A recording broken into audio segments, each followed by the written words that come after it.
Hola, ¿qué tal amigos? Bienvenidos a un capítulo más de Ciencia en Frecuencia. Recuerden que nos escuchamos todos los martes por Radio Universidad a las 3 de la tarde, aquí en Torreón en el 89.5 FM y en Saltillo en el 104.1 también FM. Nos escuchamos también en Spotify como Ciencia en Frecuencia. Suscríbanse al canal y nos vemos y escuchamos en YouTube como Ciencia en Frecuencia. Recuerden siempre suscribirse, darle like, comentar aquí las preguntas que tengan para el invitado, lo que sea, porque eso nos ayuda a posicionarnos según el algoritmo de YouTube y también nuestras redes en Facebook y en Instagram y próximamente en TikTok. Bueno, me acompaña la conductora de este programa, que es Ángeles Espinosa, y yo estoy aquí nada más, pues, a ver qué hago, ¿no? No, ¿cómo Y así? bueno, el día de hoy tenemos un invitado especial, como cada martes, Así el es. doctor Neri González. Él es neurocirujano, ya nos corrigió porque dijimos que era Que neurólogo, era pero es neurólogo, no. neurocirujano. Ujú. Es diferente, vamos a explicar la diferencia. Él trabaja en el Hospital Ángeles, es un experto en la neurocirugía, nos va a explicar de muchas modernidades que hay hoy en este campo. Entonces, doctor, bienvenido, estás en tu Muchas casa. gracias. Muchas gracias por la Sí. invitación. Bienvenido. Y bueno, como es costumbre, solemos preguntarle a nuestros invitados que nos platiquen un poquito de su preparación profesional, ahí en su especialidad. Claro que sí. Bueno, yo inicié en el campo de la medicina, en la Facultad de Medicina de la Universidad Autónoma de Nuevo León, Ok. donde hice la licenciatura. Después hice mi servicio social en el Hospital Universitario, Dr. José Eleuterio González, que pertenece también a la Universidad Autónoma de Nuevo León. Posteriormente ingresé al programa de especialización en neurocirugía y ahí cursé la especialidad también en el Hospital Universitario de la Universidad Autónoma de Nuevo León. Estuviste en el HU En el HU, del lado de Nuevo León. de Nuevo León. Ok. Después de estar en el HU y terminar neurocirugía, estuve en la Ciudad de México haciendo una subespecialidad que es neurocirugía funcional, estereotaxia y radioneurocirugía. Estuve en un programa combinado en el Centro Médico Nacional 20 de noviembre y en el Instituto de Neurología y Neurocirugía de la Ciudad de México. Ok, a ver, espérame un poquito.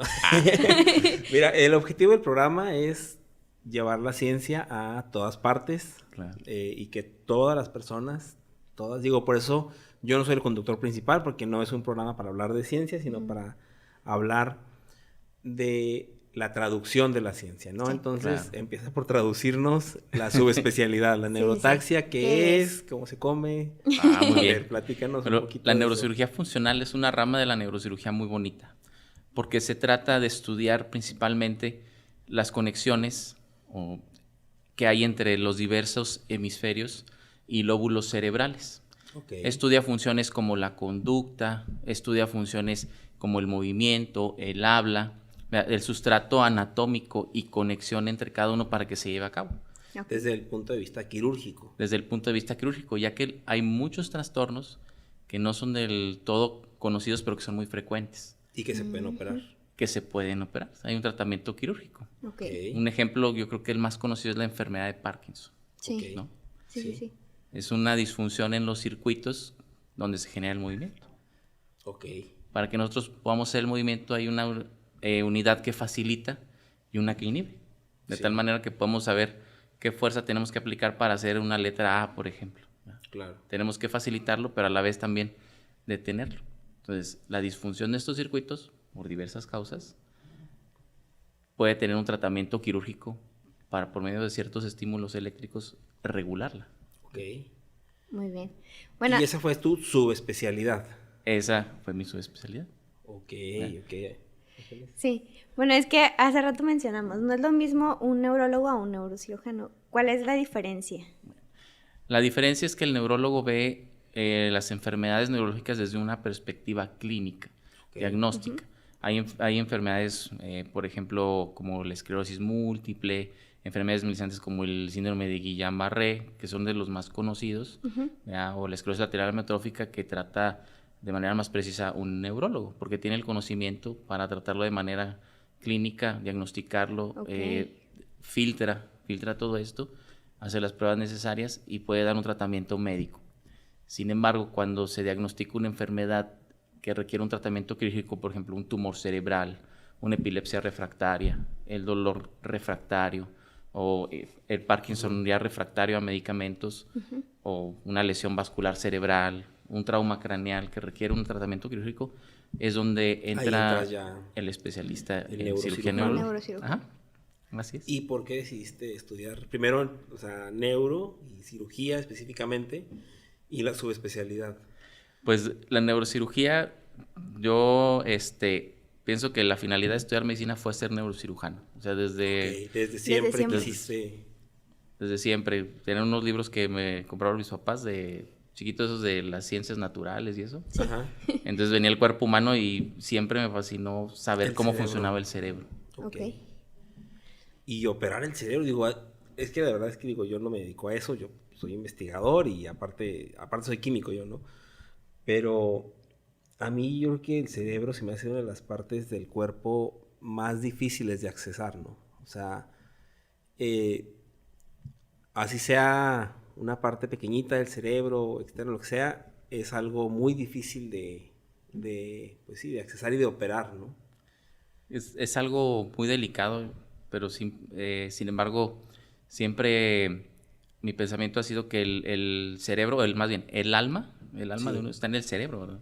Claro. Hay una parte del cerebro que procesa todas las emociones, que se llama tálamo, que dijimos que si el alma le pusiéramos un lugar en el cuerpo, se siente en el pecho, pero está en el tálamo, digámoslo así. Se siente realmente. Se siente realmente.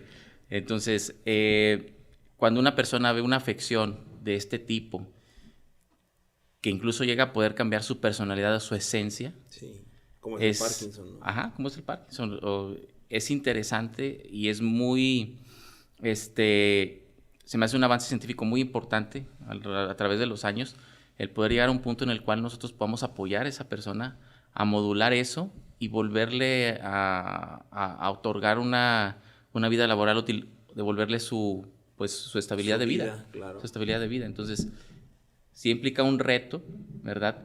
Pero eso mismo lo hizo que fuera más interesante para poderlo alcanzar. ¿Qué es lo que más ves en tus pacientes? O sea, qué es lo más común que ves tú en neurocirugía? En neurocirugía, las principales afecciones que vemos nosotros, la más frecuente es las enfermedades de columna vertebral, ¿no? O sea, poniendo así como que un ejemplo. De las propias del cerebro, lo más frecuente pues son los tumores cerebrales y los traumas cráneoencefálicos. ¿Que son por accidentes? Los traumas cráneoencefálicos son por accidentes, que fueron es la forma médica de decirle a un golpe en la cabeza, un trauma craneal. Ya, y por ejemplo, en el caso de los tumores, a ti te refiere el oncólogo. O sea, el oncólogo lo trata y ya cuando toca cirugía te lo pasa. Es un tema muy importante el sistema de cómo llegan se refieren los pacientes, ¿no? Si nos decía, tuvimos aquí a un médico internista, el doctor Urrutia, que aparte es de casa, ¿no? Sí. Cuate de aquí de nosotros. Y nos decía eso, dice, pues, yo como internista realmente nos decía, a mí me tienen que referir tales y tales y yo tengo que referir tales y tales, dice, pero pues no siempre pasa así, ¿no? A veces los que eran para mí se los quedan allá en cirugía, o los clínicos nos los quedamos cuando ya deberían de ir a cirugía, etcétera, ¿no? Entonces, contigo, ¿cómo llegan? ¿Cómo funciona en neuro? Pues bueno, ¿cómo debería de funcionar? Como debería de funcionar es, pues, obviamente el paciente la mayoría de las veces va a ir con un médico de primer contacto. Ese médico de primer contacto, pues, tiene la capacidad de dilucidar hacia dónde va o si requiere una alta especialidad. Claro. Cuando ya el padecimiento tiene datos de alarma, ¿no? Ahí es donde entramos nosotros en función. Sin embargo, pues ese es un filtro.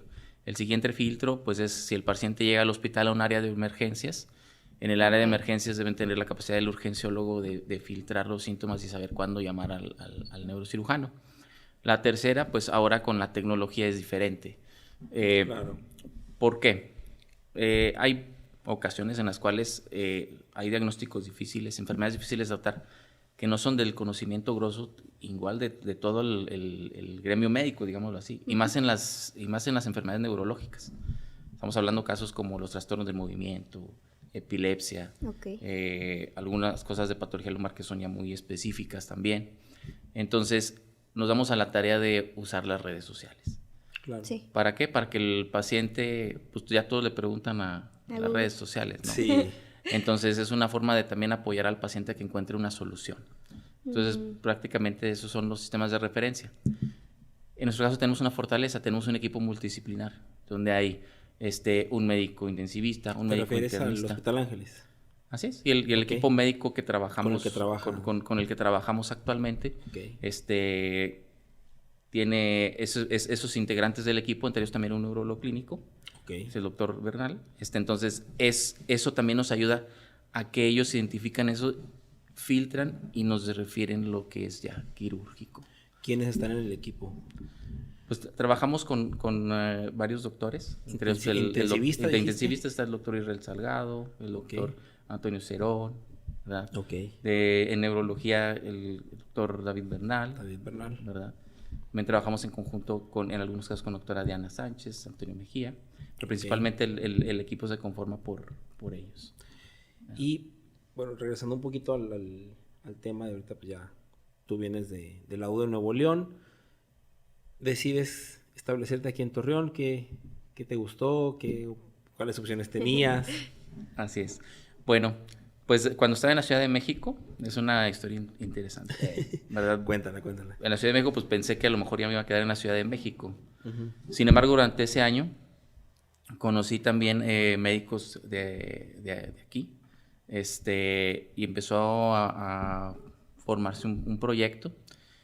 Después de que se empieza a formar todo eso, llega la Feria de Plazas del IMSS, ¿no?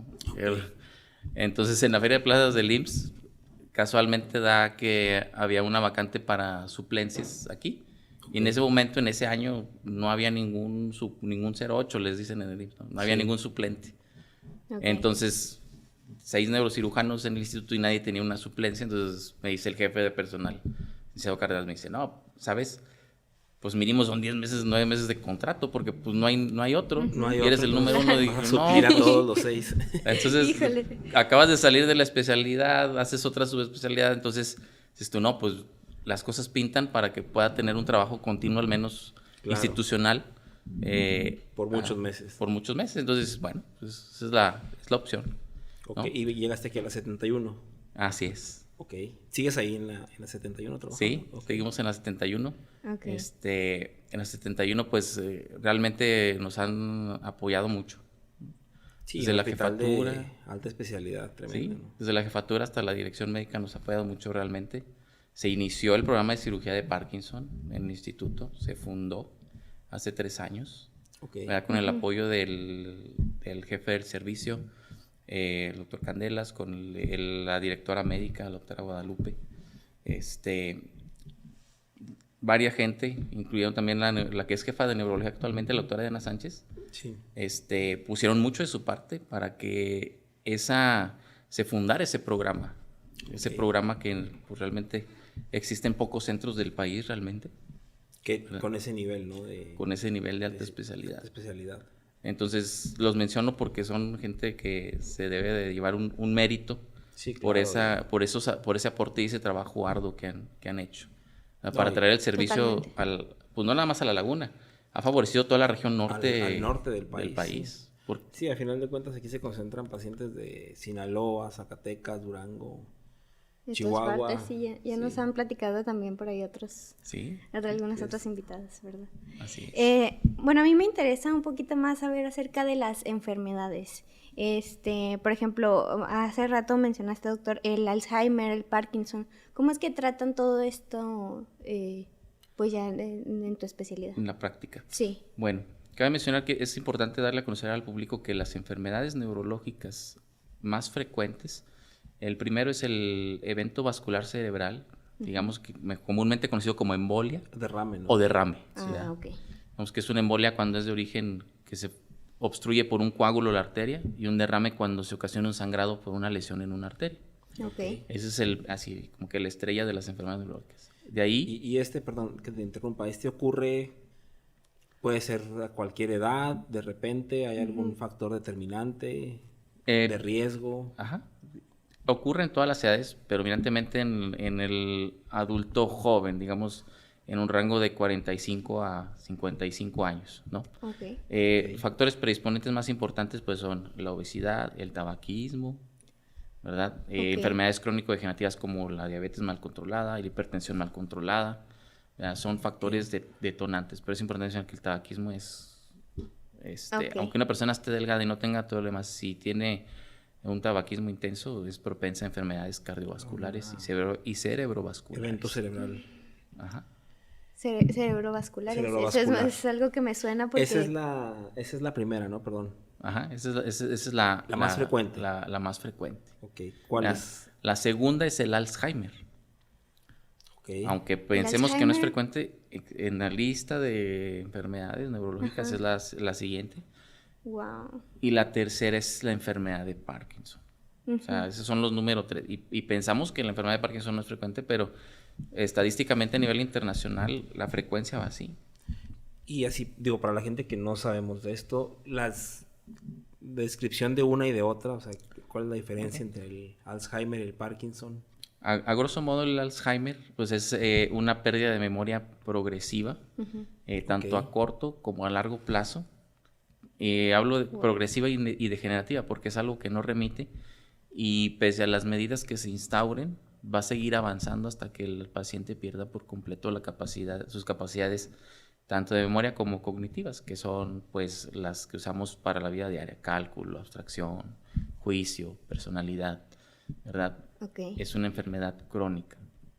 Okay. Esto no afecta, por ejemplo, otras funciones como, no sé, metabolismo, es únicamente la memoria. Inicialmente no, pero sin embargo, como van viendo un deterioro progresivo de todas las habilidades, pues obviamente el paciente puede olvidar comer, puede olvidar muchas cosas que se van arrastrando y van haciendo una bolita de nieve para que todos los factores se confabulen.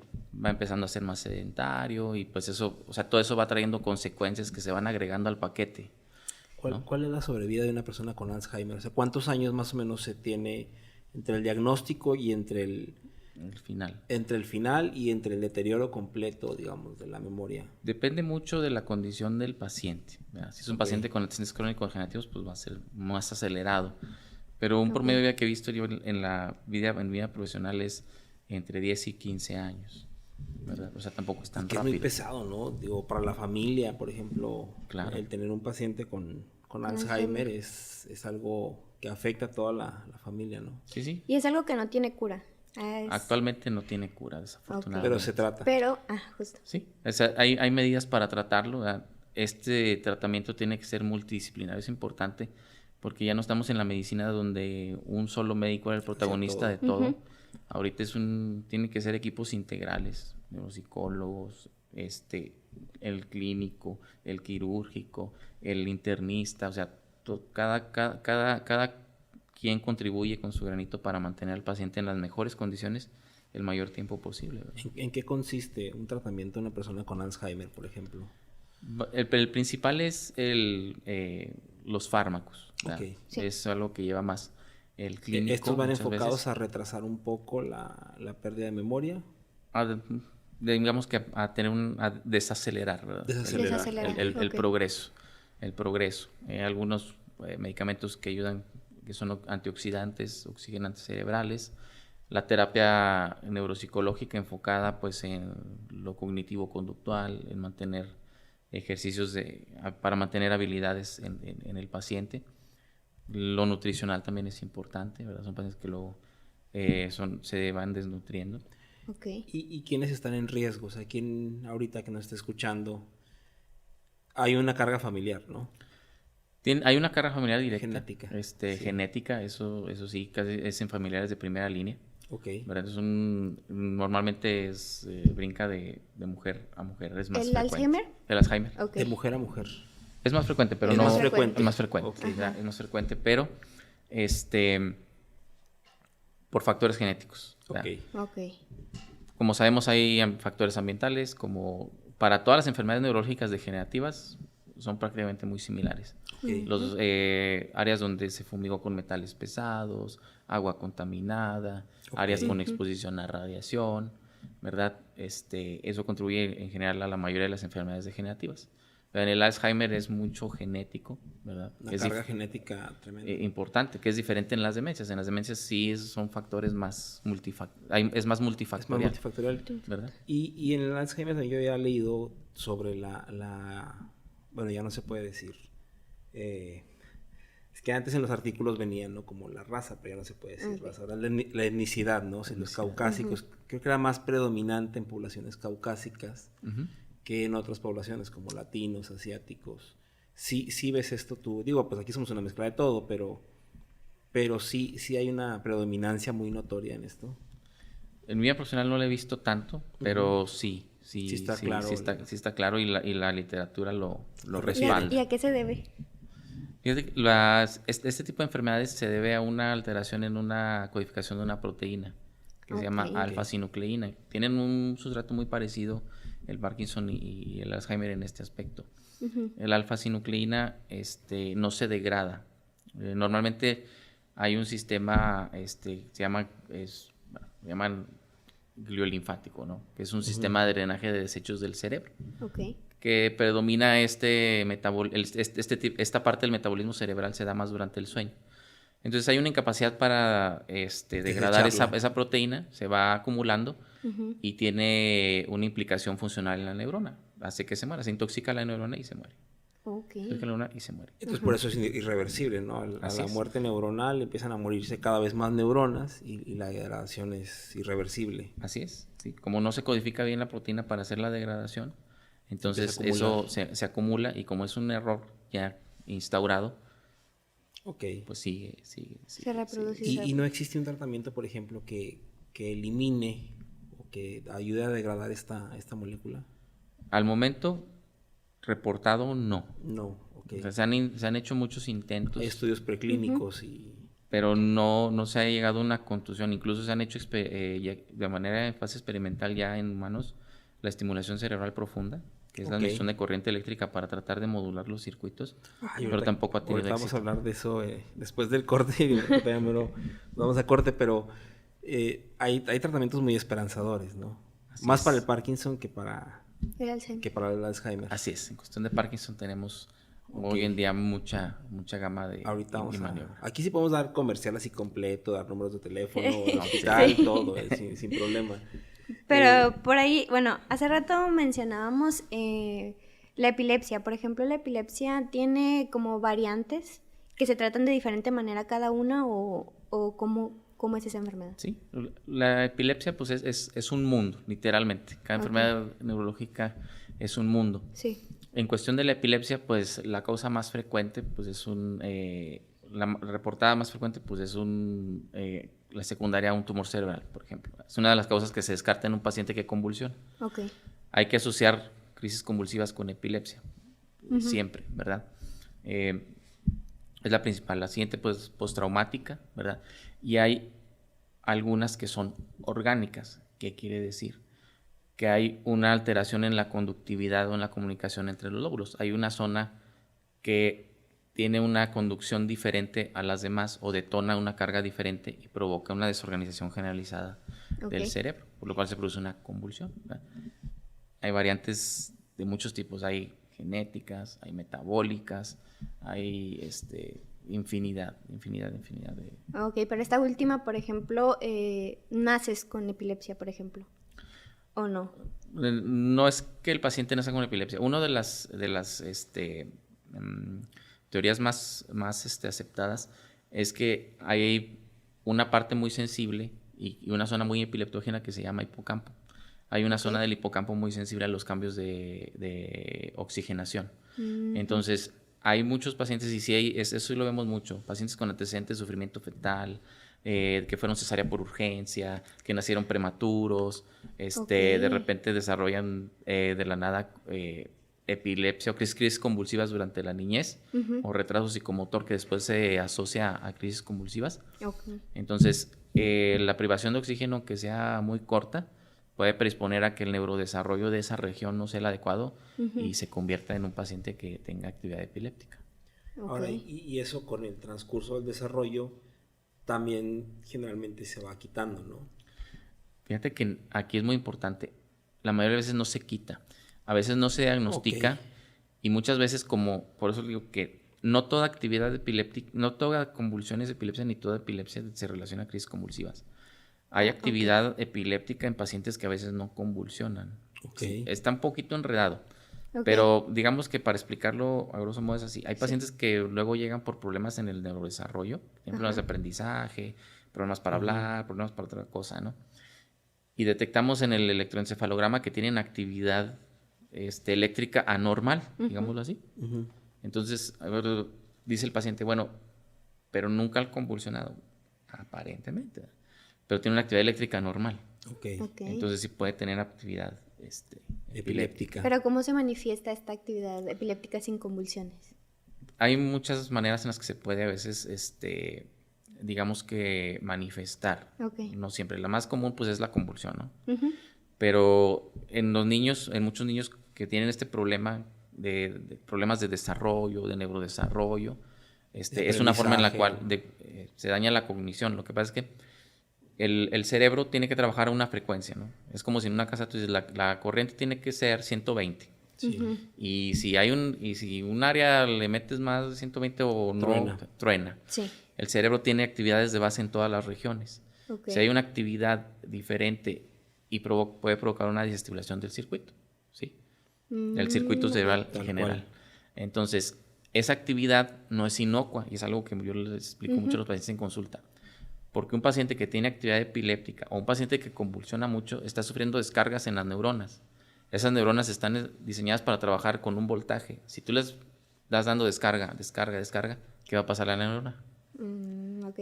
Se va a dañar. Sí, va a sufrir anomalía. Y esas neuronas no nada más están en el lóbulo temporal, están en el lóbulo frontal. Entonces puede retrasar el desarrollo de la inteligencia, el desarrollo de aprendizaje. Sí. Wow. Pacientes con epilepsia de larga evolución maltratada terminan prácticamente con demencia. Bueno, vamos a ir a un corte. Está muy interesante el tema, la verdad es que hay muchas preguntas todavía. Muchas preguntas. Pero bueno, vamos a un corte y regresamos. Gracias. Sí.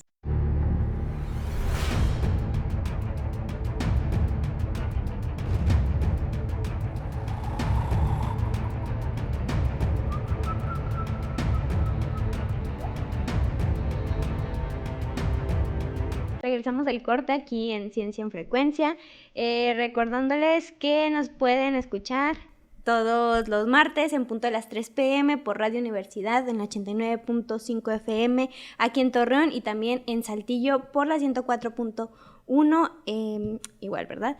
Y bueno, estamos aquí el día de hoy con el doctor Neri González, quien es neurocirujano y nos tiene un tema padrísimo, ¿verdad? Sí, bien interesante sobre, pues, precisamente la neurocirugía y las enfermedades y lo que se puede o no tratar con medicamentos o con cirugía.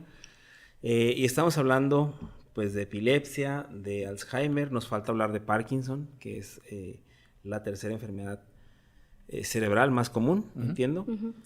Y bueno, entrando ya en tema, hay hoy muchos avances. Tú eres puntero en uno de ellos. Ahorita quiero que nos platiques, pero antes de hablar de eso, quisiera que nos hablas un poquito del Parkinson, igual lo mismo, cómo se manifiesta, cuáles son los signos de alerta, los riesgos, quién está en riesgo, quién no, qué es lo que pudiéramos hacer para evitar padecer un Parkinson en un futuro. Platícanos, doctor. Claro que sí. Bueno, la enfermedad de Parkinson está dentro de los trastornos del movimiento, ¿verdad? Sí. Entre los trastornos del movimiento más frecuentes pues es la enfermedad de Parkinson, pero también hay temblor esencial, distonía, entre otros. ¿Cuál es la diferencial?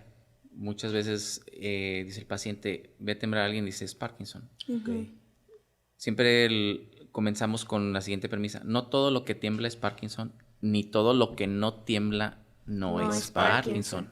Wow. Alguien puede tener Parkinson y no temblar. Y no temblar. Okay. Entonces, y alguien puede temblar y no sea Parkinson. Y que no sea Parkinson, exactamente. Okay. Sí. Entonces, lo que tenemos que saber son los síntomas cardinales del Parkinson. El Parkinson es un criterio muy clínico y esto nos enfrentamos mucho a los problemas a veces con las aseguradoras. Porque compruébame que es Parkinson. Entonces, esto hay un criterio hay criterios clínicos y estudios complementarios para diagnosticar, pero lo principal es la clínica. ¿Cuáles son los cuatro? Los cuatro síntomas cardinales es el temblor. El temblor, la característica del temblor del Parkinson es que es un temblor en reposo, no es de intención. La mayoría de las veces al paciente con Parkinson, cuando está en reposo, empieza a temblar. Sí. Hace un movimiento y la mayoría de las veces ese temblor remite con un movimiento. Pero se acompaña de rigidez, o sea, el paciente hace Las articulaciones. las articulaciones, en todos los movimientos, desde las manos, Sí. también, o sea, manifiestan rigidez, lentitud de movimientos. El paciente es un movimiento, se hacen más lentos, se van haciendo más lentos conforme pasa el tiempo. A lo que veremos, esa lentitud es la bradicinesia. Las alteraciones de la marcha.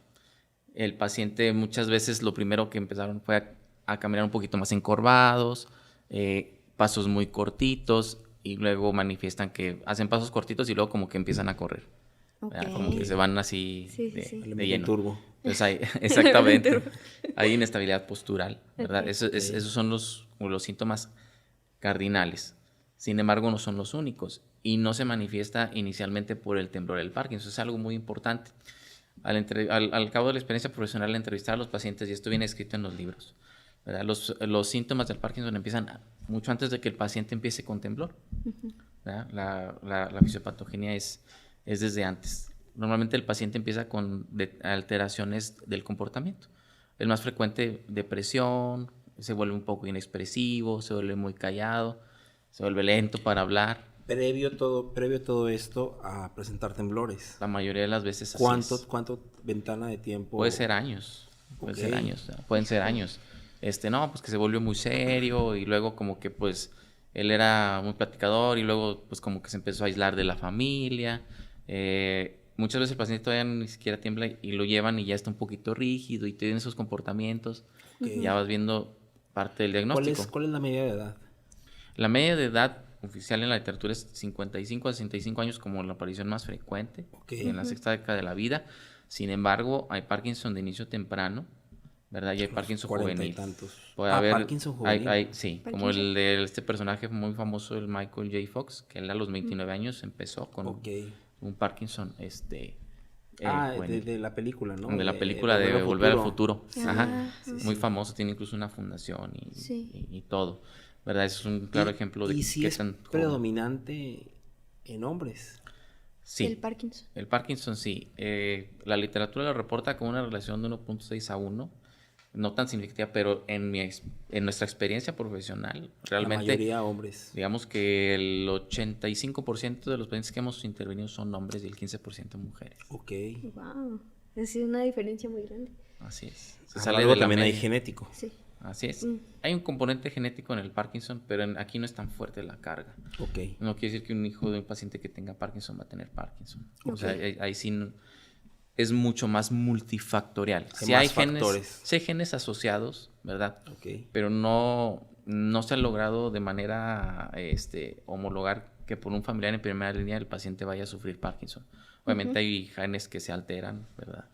Se llama el grupo de los PARC, ¿verdad? Eso a lo mejor como investigador sabes mucho de eso, ¿verdad? Pero para que estos genes, para que esto se exprese, digámoslo así, para que se manifieste esa alteración, pues influyen varias cosas, entre ellas lo más conocido, contaminación ambiental en el agua, a niveles altos de plomo en sangre, exposición a pesticidas, exposición a radiación, ¿verdad?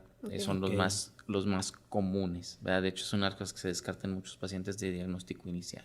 Niveles de plomo en sangre, intoxicación. Se hacen estudios también de imagen para ver que no haya acumulación de metales pesados en ciertas partes del cerebro. Y que además algo que es un problema muy grave aquí en la laguna, ¿no? Así es. Sí ves más, o sea, en epidemiológicamente, sí ves más pacientes aquí que con respecto a otras ciudades. Fíjate que sí hemos visto y también eso es en lo que estamos trabajando, esta zona de la laguna, pero no más la laguna, Chihuahua, en general, hay mucho paciente con Parkinson. Es que además también son zonas muy agrícolas, Sinaloa, Chihuahua, y también mineros. Durango y mineros. Son ciudades mineras 100%. Sí, entonces, pues Zacatecas, ¿no? Zacatecas, parte de Durango, Chihuahua y la laguna, hay un importante predominio de enfermedad de Parkinson. Tenemos todo. Sí. Pero sin embargo, aunque esta región hay una alta incidencia, México en general como país está por arriba de la media, ¿verdad? ¿En serio? Sí, la media internacional es 5 a 30 casos por cada 100,000 habitantes. Por cada 100,000. Y aquí podemos llegar hasta 50 por cada 100,000 habitantes. En el último estudio que hizo el Instituto Nacional de Neurología y Neurocirugía, ¿verdad? Entonces, ¿te acercas un poquito más al micrófono? Perdón.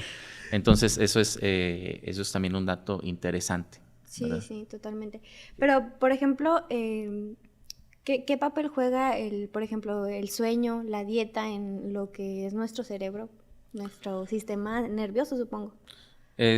Prácticamente vemos al cerebro como algo aislado, pero debemos de verlo como cualquier órgano del cuerpo, como el sistema muscular, como el corazón, ¿verdad? Okay.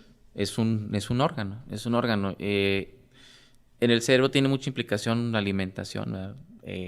Ahora sabemos que pues con la epidemia de la obesidad, las altas concentraciones de alimentos con azúcares refinados, ultraprocesados y muchas sustancias que hay en algunas bebidas o incluso alimentos tienen implicación importante en alteraciones del metabolismo cerebral, ¿verdad? Entonces, pues es algo que es un área a trabajar. Sí. Se han hecho estudios de pacientes con cómo actúa el azúcar en el cerebro, ¿verdad? Qué cambios funcionales implica, ¿verdad? Sí. Prácticamente el azúcar puede ser como una droga, digámoslo así. ¿Por qué? Porque claro. estimula las zonas del placer del cerebro. Tenemos un sistema de recompensa. Cuando comes un chocolate, esa sensación placentera pues está detonada por algo. Sí. Y el azúcar es lo que hace. Volver. Exactamente. Sí, ok. Entonces sí produce que los receptores de dopamina se vayan haciendo se agoten. Claro. ¿verdad? Y ahora sí entrando en tema quirúrgico. Quirúrgico.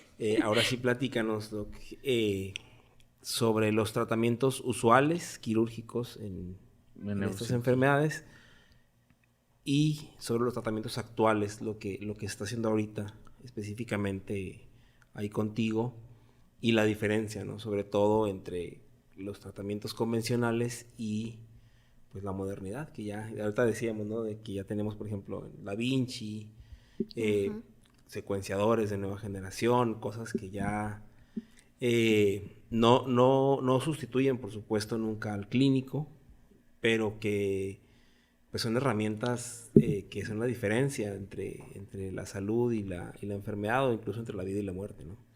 Así es. Actualmente en las cuestiones de enfermedades neurológicas o neurodegenerativas crónicas, como es el Parkinson, hay un área que se llama neuromodulación. La neuromodulación, a la que nos dedicamos nosotros, es la estimulación cerebral profunda. ¿Qué es esto? Por medio de un dispositivo que funciona como un marcapasos cerebral, digámoslo así. ¿Por qué? Porque finalmente vamos a trabajar por medio de una corriente eléctrica, regular un circuito, ¿verdad? Por medio de ese estímulo eléctrico. Un ejemplo, en el Parkinson hay una función mayor, una hipertonía, digámoslo así, de un núcleo que se llama el subtalámico, que funciona mucho más, y esto provoca una inhibición en una estructura que se llama tálamo, que ese tálamo recibe órdenes de la corteza cerebral y lleva de regreso, retroalimenta. Digamos que es un mediador, ¿no? Está en medio. Entonces nosotros decimos, vamos a mover la mano, viaja ahí y luego viajas en los centros donde está el circuito del movimiento. Cabe destacar que este circuito del movimiento está mediado por una sustancia que se llama dopamina, ¿verdad? Que se produce mucho en un área del cerebro que se llama pars compacta de la sustancia negra. Entonces, pero no nada más es la única dopaminérgica. Entonces, esta dopamina es como que ayuda a esos mensajeros para regular el movimiento, llevar de nuevo la señal a ese regulador y que la corteza ya emita también otras órdenes para hacer, por ejemplo, agarrar el vaso. Esto en condiciones normales. En condiciones normales. Sin embargo, en el enfermo con Parkinson llega esta señal, como está alterado, está funcionando de más, esa señal hace que haya una inhibición. Y esa inhibición se traduce en rigidez y lentitud. Pero a la vez esa falta de regulación hace que se facilite de más la otra vía por la hipersincronía y hace que haya temblor. O sea, es contradictorio lo que pasa. Porque como un paciente puede estar rígido, pero puede estar temblando a la vez. Sí, es ¿verdad? Sí. Entonces lo que vamos a hacer con este dispositivo, con este neuroestimulador, que se implanta a través de una cirugía de mínima invasión en el cerebro, va a ser eso, aplicar esa corriente eléctrica para que por medio de esa corriente eléctrica, como si diéramos, como si desfibriláramos el núcleo subtalámico. Una ¿no? instrucción. Un electroshocks, como le dice, ¿no? Para el corazón, ¿no? Todos hemos visto en las películas, ¿no? Sí. Y entra en ritmo el corazón, pero como si lo estuviéramos constantemente en el núcleo subtalámico. Ok. Como un jaloncito de orejas allá al núcleo. Para Y regular un poco. Para regular. Y este es un cambio, ahora sí que les menciono yo a los colegas, a todo el equipo clínico. Digo, este es donde comprobamos en el paciente lo que dicen los libros, el circuito. Sí. ¿Por qué? Porque al aplicar nosotros es momentáneo el cambio. O sea, no es que lo apliquemos y pasan semanas. O sea, en el momento que se prende el estimulador, incluso durante la cirugía, el paciente está temblando y se para el temblor. Mejora la rigidez. En ese momento. En ese momento. Ahí le digo al paciente, usted lo va a probar y va a decir si se lo lleva puesto o no. Sí. Literalmente. Pero entrar en contexto, esta tecnología que dices que se llama es una... ¿me dijiste ahorita el nombre? Es un neuroestimulador, el aparato. Profundo. El aparato. Es estimulador cerebral profundo. Estimulador cerebral profundo. Ok, esto es un aparatito. Así es. Se manda a comprar, supongo, en una casa proveedor, en un laboratorio. Sí, es un insumo. Sí. Ok, y se puede hacer en cualquier quirófano, se requiere alguna preparación especial. ¿Qué es lo que sigue ahí? Lo principal que se requiere es un equipo humano, bien entrenado. Que consta de el equipo de neurología clínica, un anestesiólogo que pueda mantener al paciente despierto y confortable durante una cirugía, que sepa de cirugía neurológica, un equipo de neurocirugía entrenado. El paciente tiene que estar despierto durante la cirugía. Así es. No es una cirugía a cerebro abierto, ¿no? No es una cirugía a cerebro abierto. Se hacen incisiones pequeñas y los electrodos son muy pequeños. Son del grosor de un cable delgado de un aparato estándar, digámoslo así.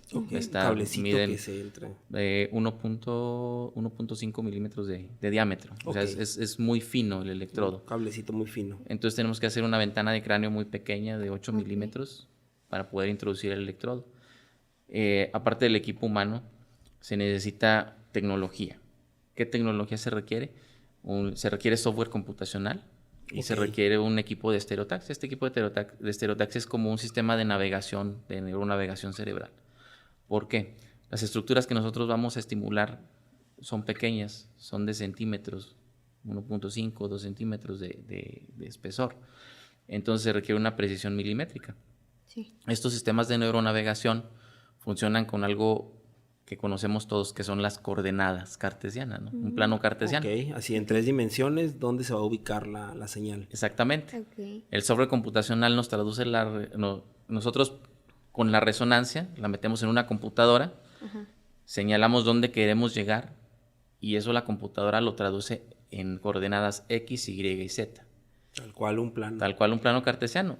Y esas se ponen en el equipo de estereotaxia. El equipo de estereotaxia consta es un cuadrado que va alrededor de la cabeza y un arco. Entonces nos da X, Y, Z y nos da la angulación en la que tiene que entrar el electrodo, tanto lateral como anterior y posterior. Entonces es especializado para cada paciente, o sea, estas coordenadas. Sí, claro, depende de la situación anatómica de su cerebro, ¿verdad? Hay coordenadas estándar descritas en la literatura, pero eso ya es otra cosa. Claro, pero es como la basal, ¿no? Como la basal, pero siempre, obviamente, de recuerdo a las medidas del paciente y todo van a ser diferentes, ¿verdad? Entonces, sí se requiere de tecnología. En cualquier quirófano, pues no, se requiere un equipo, un hospital preparado también con todo el equipo. Para todo, ¿no? Normalmente tú esto lo haces en el Hospital Ángeles. Así es. Actualmente tenemos también el programa en el Hospital Ángeles, ¿verdad? Donde ahí pues ahorita tenemos muchos juguetes nuevos, ¿verdad? Claro. Tenemos ya prácticamente, antes teníamos que hacer, poner el marco de estereotaxia y luego sacar al paciente de la tomografía y luego regresar con el paciente. Ahora tenemos un aparato que se llama O-arm. Ahí hacen todo. Exactamente, en el quirófano se pone esa, que es como una O gigante, que es como un tomógrafo para dentro del quirófano. Ya solamente ponemos el marco, ahí mismo se hace el giro tomográfico, todo. Y ahí mismo corroboramos, antes de que termine la cirugía, que esté todo adecuado. ¿Cuánto dura más o menos esta cirugía? Este tipo de cirugías dura aproximadamente 6 horas. 6 horas. Y en ese momento el paciente deja de temblar. Así es. Ok. Se hacen diferentes pruebas Ok. para corroborar que el electrodo esté en una zona donde el paciente tenga buena respuesta clínica. Tenemos Ok. que asegurarnos. Entonces Le hacen como una calibración en ese momento. Exactamente. Ok. Y también ver que con los voltajes que se van manejando, el paciente no tenga efectos adversos. Ok. Que Sí, no claro, se sienta no se- mareado, que no sienta alteraciones motoras, Ujú. varias cosas, ¿no? Ok. Entonces esto lo hacemos en total sincronía. Incluso se requiere de un ingeniero, Biomédico. ingenieros biomédicos que estén en el procedimiento para Ok. medir impedancias, corrientes. O sea, es un procedimiento muy, muy bonito, pero que requiere un equipo amplio Amplio. tanto humano y tecnológico. Ahora, este procedimiento, supongo, pues no es tan barato. Las aseguradoras cubren este procedimiento. Sí, es algo que bueno que lo mencionas, Doc, porque a veces el paciente tiene desconocimiento. Esto es un tratamiento aprobado por la FDA, no es Ok. experimental como muchas veces no. piensan, ¿verdad? O Sí. algún colega puede decir Sí. eso. Sí, Es lo que para pasa es que todo. luego cuando llega algo, generalmente pasa en el gremio, ¿no? Los médicos que no saben del tratamiento dicen, no, pero eso apenas está empezando, ¿no? Ya, Ajá. pasa con todo, ¿no? También Así es. con las pruebas diagnósticas. Y no, pero es que eso apenas... Apenas inicia, no sí, recuerdo sabemos. por ejemplo, con la PCR, ¿no? Antes de la pandemia, había médicos que decían, no, pero las pruebas genéticas son para paternidad, ¿no? Nada más. Dice, no, pues hay que diagnosticar influenza, dengue, etcétera, se hace con pruebas genéticas, ¿no? Ya después de la pandemia ya todos los médicos saben lo que es una Saben, ¿no? PCR, para qué sirve, etcétera. Entonces, esto es nuevo. Esto tiene años, ¿verdad? Ok. Desafortunadamente hay mucho desconocimiento en las Claro. enfermedades neurológicas. Y es algo en lo que tenemos que trabajar para apoyar al gremio médico a que conozca todas las opciones que puede tener el paciente, ¿verdad? Y que éstas tienen un soporte científico ya de años de investigación. Digamos que en el 2002 fue la primera vez que se aprobó por la FDA el tratamiento como En tal. 2002. En 2002. O Que sea, ya hace mucho. y está descrito como el estándar de oro para el tratamiento quirúrgico de la enfermedad de Parkinson. O sea, está normado. Ok. ¿Qué quiere decir? Que apegados a esa regla, La todo mayoría de los paciente con pacientes, Parkinson sí. se debe referir Para ese en tratamiento. fases Ay. para evaluar la viabilidad del tratamiento en el paciente. Hay ciertos requisitos para ser candidato. Ok. Ahora, y en las hospitales públicos se hace el tratamiento, pero en el 71 se puede hacer también. Así es. También en el Ok. hospital, bueno, actualmente esperemos que este año continúe el los programa. insumos, ¿no? Que Ok. sigan aportando los esa mismos. disponibilidad del insumo en la 71. Afortunadamente en el ámbito público tenemos esa Sí, claro, la Limitante, limitante. que sí. no hay lo suficientes para todo ni en la cantidad que quisiéramos. ¿Ya? Pero sí se ha hecho, tú lo has hecho en la 71. Claro, sí, llevamos muchos pacientes gracias implantados. Ok. Sin embargo, pues el recurso es limitado de acuerdo a la demanda que hay. Ahora, este implante, el paciente se lo queda de por vida, hay que hacer cambio cada determinado tiempo, hay que estar recalibrando, no sé, porque también la Claro. enfermedad progresa. Así es. ¿Qué sigue después del implante? Es una excelente pregunta. El implante consta de 3 partes. Una porción que va implantada en la zona subclavicular, que es una batería, que prácticamente Ok. es la que va a controlar los electrodos. Aquí en la clavícula. Aquí en la clavícula. Ok. Una extensión que va de la clavícula hacia el electrodo primario y el electrodo que va a la región cerebral. Todo Ok. eso, obviamente, la primera pregunta que me hacen es, ¿se ve le o va no a se ver ve? el Se ve. electrodo aquí en la cabeza, ¿no? Y luego No. está pelón, imagínate. No, Cyborg. El Sun Cyborg, sí. se interioriza, todo va por debajo de la piel Ok. y no se ve, realmente no se ve. Entonces, esa fuente se comunica por telemetría, con una tablet, sí, o sea, nosotros Ok. es el paciente ahí y nosotros estamos programando al paciente. Wow. O sea, desde la tablet. Sí, porque también es otra que nos dicen, ¿y me tengo que conectar? No, no tiene que conectar, señora. ¿Qué pasó con mi batería? Ya no puedo Sí. cargar. La batería sí se carga, pero Ok. también se carga como el celular, ¿no? Es carga inalámbrica. Ok. Se pone la batería a cargar en la luz y luego hay una especie de chalequito donde se pone la batería y por medio de telemetría se carga la batería. Se carga. ¿no? Ok. Pero la batería estoy hablando que dura 3 semanas. Entonces Ok. dura 3 semanas. La vida útil de la batería, que es la parte que sí se cambia, puede variar de acuerdo a la marca del dispositivo y al tipo de dispositivo. Obviamente, como en toda la vida hay gamas, ¿no? Sí. Digamos que la gama más baja ahorita que hay de este tipo de estimuladores le dura 5 años la pila. Esa es una pila no recargable que dura 5 años por lo regular. Ok, Y ya. hay que operar otra Ya. vez. Hay que solamente hay que cambiar la fuente. Hay que cambiar la solamente fuente. se cambia la fuente Ok. y ya. Ya no es nada acá del cerebro No, ni nada. no es nada más del aquí en la cerebro. clavícula. Hay otro que dura 8 años y el más, digamos que el Lamborghini de los estimuladores puede durar hasta 15 años la batería, dependiendo de los parámetros de estimulación. Como mencionabas, hay un recalibraje. Al principio es mensual, ¿verdad? Durante los primeros 6 meses vamos llegando a los parámetros donde el paciente se sienta más cómodo. Porque el paciente se va a volver más exigente. Sí. Porque primero dice, no, con que se me quite el temblor y me mueva rápido. Ok. Y Se le ahora quita el quiero temblor, bailar pero ahora- break. Exactamente. Ahora, es que me siento mejor con estos parámetros que con estos. Entonces, Ok. eso vamos viendo a través de esos 6 meses para hacer programaciones. Que esa recalibración ya no es quirúrgica, es No, ya desde la es en el tablet consultorio. consulta. El paciente va al consultorio, Ok. así como estamos ahorita tú y yo platicando. Le pongo su chalequito para hacer la telemetría y de aquí estamos moviendo los Vamos parámetros viendo. y haciendo pruebas. A ver, abra las manos, haga pincitas, camine. Y el Ok. paciente va indicando qué parámetros son los mejores. Ok. Como va a progresar la enfermedad, obviamente vamos a tener una brecha de parámetros de estimulación para irlos aumentando conforme progrese la enfermedad. Esa es la ventaja, Ok. ¿verdad? Tenemos de dónde echar mano.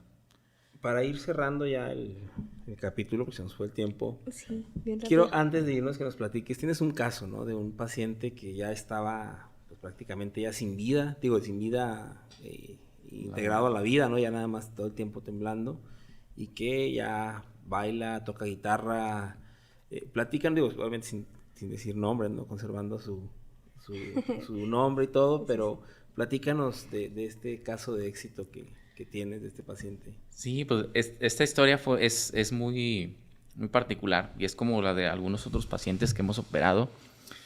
Pero en él es un paciente muy joven, 52 años, con hijos pequeños, Edad escolar todavía. ¿verdad? Un deterioro muy importante, porque algo en el Parkinson es que al principio los medicamentos funcionan muy bien, Ok. pero a partir del 4.º año ya no son tan efectivos estos medicamentos.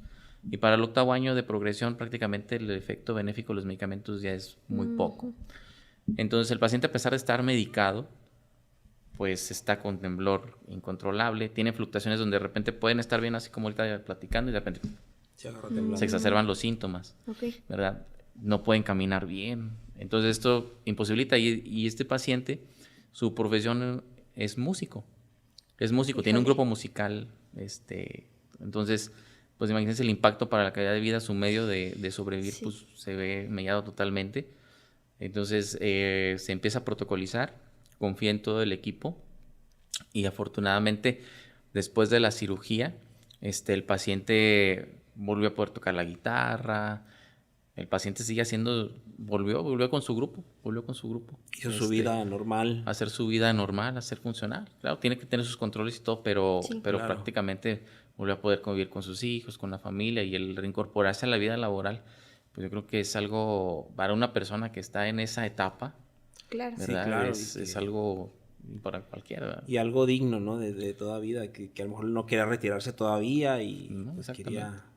Y si estás retirado, ¿en qué condiciones quieres estar también? ¿Verdad? O sea, si También, estás claro. retirado, pues quieres viajar, quieres Sí, irte, disfrutar salir la a comer, familia, los disfrutar. nietos. Entonces también es una parte importante, ¿verdad? Que nuestros pacientes que son de la tercera edad tengan pues que disfruten ese retiro, trabajaron toda su vida para eso y que no Claro. puedan disfrutarlo, imagínate. Sí. Qué catastrófico, Qué ¿no? impresión. Doctor, pues Ya nos acabó el tiempo. se nos acabó el tiempo. Mira, te vamos a pedir una cosa aquí en esta cámara, que es tu cámara, que des tus datos de contacto, tus redes, tu teléfono de tu consultorio y un mensaje que les quieras dar a los pacientes, a tus pacientes o a quienes están escuchando que tienen este problema, que es muy esperanzador para mí. Yo creo que mucha gente va a recibir muy bien este capítulo. Entonces aquí a tu cámara, mira. Claro, pues primero que nada, pues decirles que actualmente sufrir enfermedad de Parkinson no es condenarse a estar aislado o a estar disfuncional o a retirarse de la vida laboral. Lo que yo siempre les menciono cuando llega un paciente de primera vez con la enfermedad es que tenemos que planificar y anticiparnos a cómo va a progresar esa enfermedad. De tal manera que si en el momento en que llegan conmigo estamos en la etapa de que funcionan los medicamentos, seguirlo, pero hacer ese plan para el punto en que llegue el tenerse que hacer la cirugía, ya que hasta el 85% de los pacientes van a ser candidatos a la cirugía. Es un porcentaje muy alto. Entonces esto va a ser una solución a corto plazo para que él tenga una vida familiar, laboral y social digna y pueda tener una buena calidad de vida. Entonces ya no es condenarse a eso actualmente. Tenemos tecnología de punta para poder realizarlo con el mínimo de los riesgos y que el paciente tenga un buen resultado y buena sobrevida tanto a corto como a largo plazo.